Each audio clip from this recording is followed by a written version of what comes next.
Bueno, a ver, una pregunta básica y elemental que se hacen todos los seres mortales en este país. ¿Por qué el domingo la gente votó de una manera como creyó conveniente votar y en función de ese voto el lunes se nos vino el terremoto devaluatorio? Bueno, obviamente no hay conexión entre una cosa y la otra porque no son los mismos votantes los que definieron una cosa y los que definieron la otra, digamos. Uh-huh. En realidad, pensemos un poco por qué ocurrió el lunes esta corrida, ¿no es cierto? Que en realidad el mercado estaba pensando que iba a ocurrir 2 meses después. Porque allá por marzo-abril, el gobierno nacional definió que para tener chances electorales tenía que reducir sustancialmente la tasa de inflación, que por aquel momento andaba arriba del 4%, ¿te acordás? Sí, sí. Y el planteo fue que había que llegar a octubre con una inflación del 2%. Y que si se llegaba con una inflación del 2% o con un escenario inflacionario más o menos manejable, había chances electorales. El tema era que para contener la inflación había a su vez que estabilizar el tipo de cambio. Había que contener la cotización del dólar.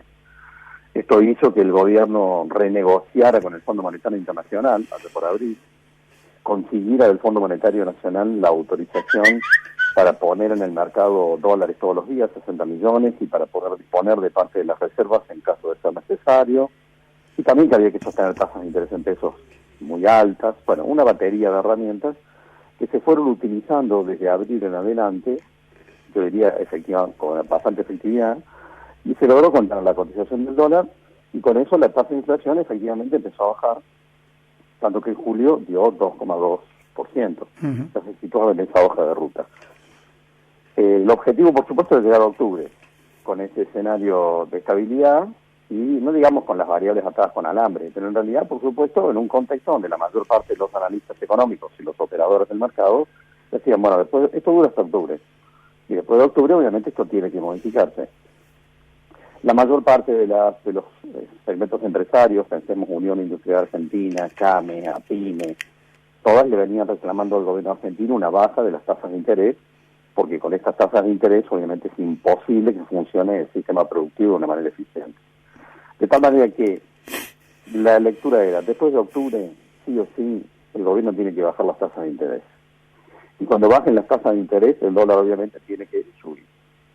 El mercado entonces tenía la lectura de que el escenario de estabilidad del tipo de cambio era un escenario que estaba vinculado a una política antiinflacionaria relacionada con las elecciones y que después de octubre las variables tenían que reacomodarse. El problema es que ese domingo ocurrió algo inesperado. No inesperado en el sentido de que ganara la fórmula Fernández, que estaba dentro de lo posible, por supuesto. Sí, pero no por ese margen. Sino la magnitud. Claro. Sino la magnitud de la diferencia. Que de alguna manera pone las cosas arriba de la mesa, planteando que lo de octubre es casi un trámite, por decirlo así.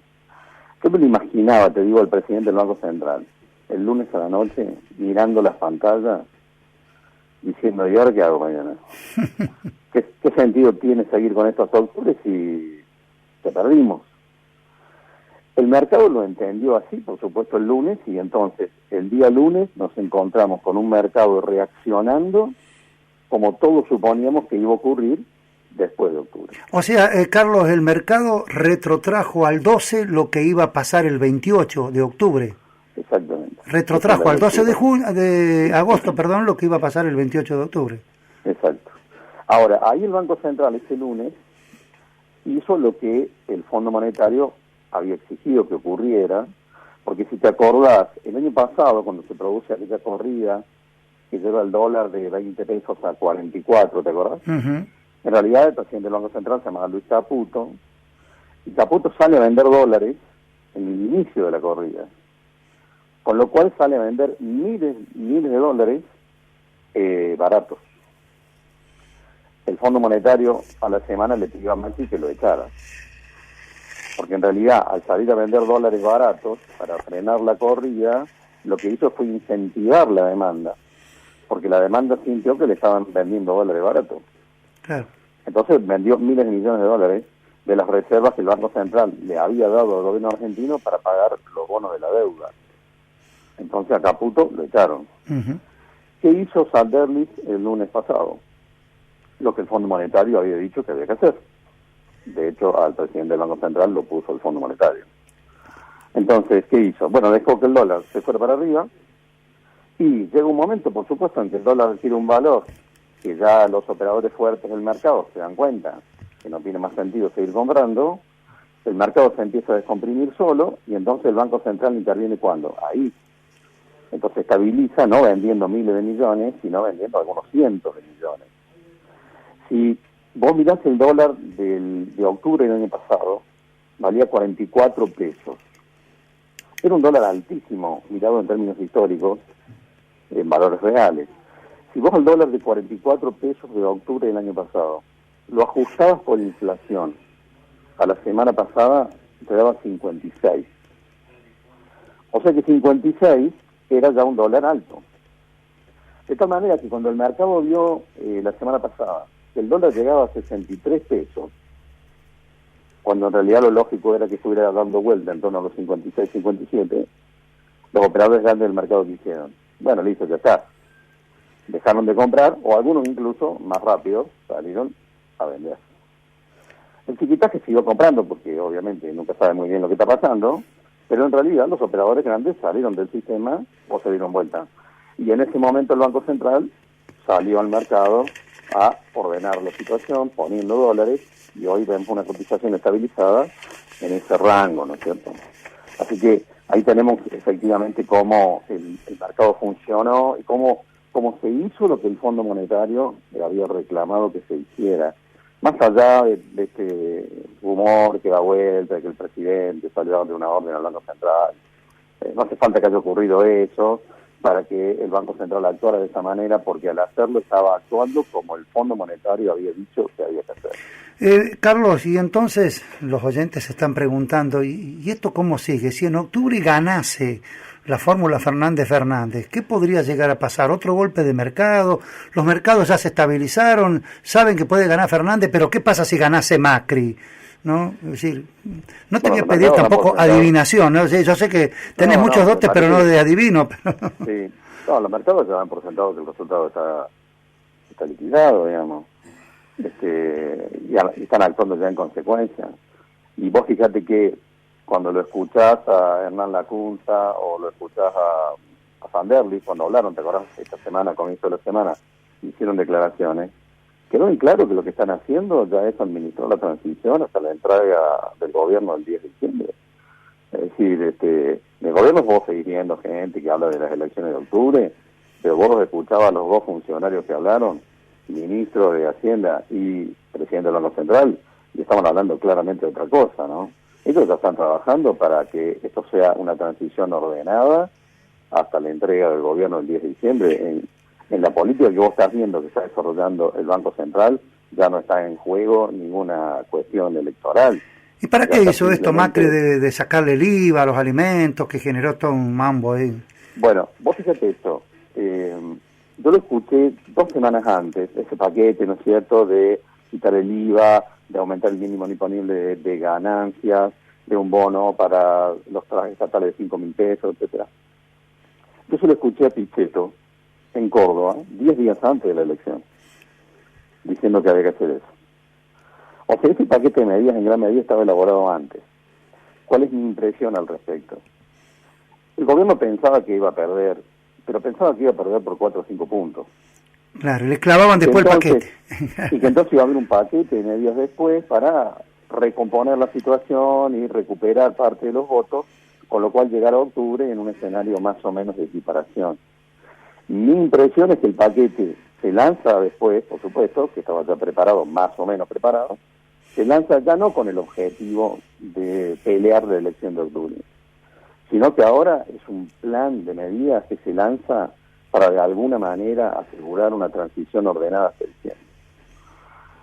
Creo que cambió el sentido, tanto de la acción del Banco Central como del paquete de medidas que vimos. Me parece que, no digo el presidente ni Lilita Carrió, digamos, cada uno dirá lo que le parezca, pero me da la impresión de que los funcionarios más sensatos del gobierno están pensando simplemente en llegar a diciembre y evitar un helicóptero. Y los ciudadanos de a pie, como se dice comúnmente, tenemos que pensar que de aquí a octubre esto no se va a mover, pero en octubre en adelante tampoco va a haber un cimbronazo que nos vuelva a provocar otra devaluación. Yo creo que no, porque el mercado ya tomó las decisiones. El riesgo país ya subió por las decisiones de los bonos, las acciones ya cayeron. Yo creo que ya no va a haber mayores sorpresas.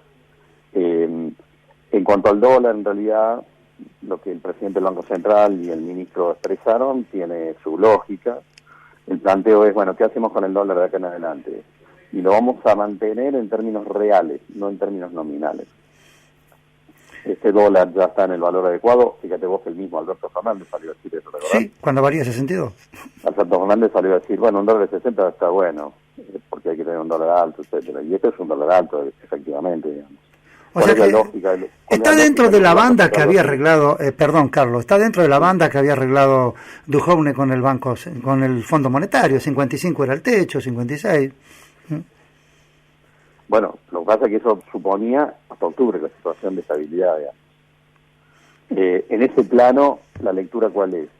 Que el dólar va a ir subiendo en los próximos meses nominalmente, acompañando la inflación, para mantenerlo en términos reales.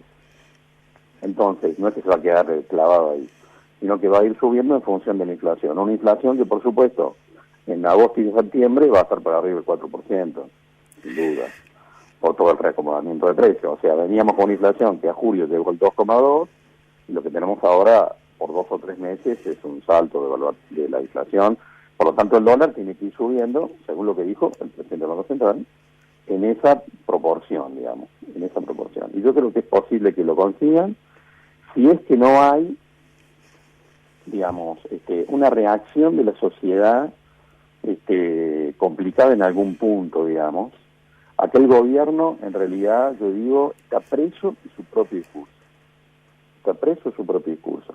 Porque si vos le dijiste a la sociedad que si no ganabas vos, era el abismo, que si vos no ganás, se viene el abismo, las 7 plagas de Egipto, como dijeron, estupidez de ese tipo, en realidad sos preso de ese discurso. Porque entonces hoy, ¿qué tenemos? Por ejemplo, donde yo veo un punto de debilidad, que realmente esperemos que no se acelere. Gente sacando los depósitos en dólares de los bancos. Algo que me parece, digamos, que no tiene sentido.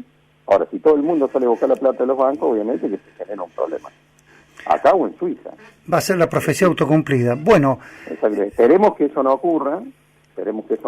No hay ninguna razón para que ocurra. Digamos, la Argentina no tiene después de octubre ningún holocausto. La verdad es que lo más lógico sería enviar tranquilidad a la sociedad. Desgraciadamente ha sido el propio gobierno que ha tenido un discurso en el sentido de que si ellos no ganaban, se venía el fin del planeta. Y ahora hay que tratar de comprimir eso. Me parece saludable que el presidente tenga una relación con los candidatos opositores ya más tranquila, digamos, porque lo que hay que cambiar en la sociedad es tranquilidad, que es lo que corresponde. La Argentina no está al borde de un abismo. Carlos, ahora, si la gente cree que está al borde de un abismo, obviamente que el abismo va a aparecer. Nos están haciendo señas, ya son casi las 8, tenemos que entregar el programa. Como siempre, muchísimas gracias, muy claro lo tuyo.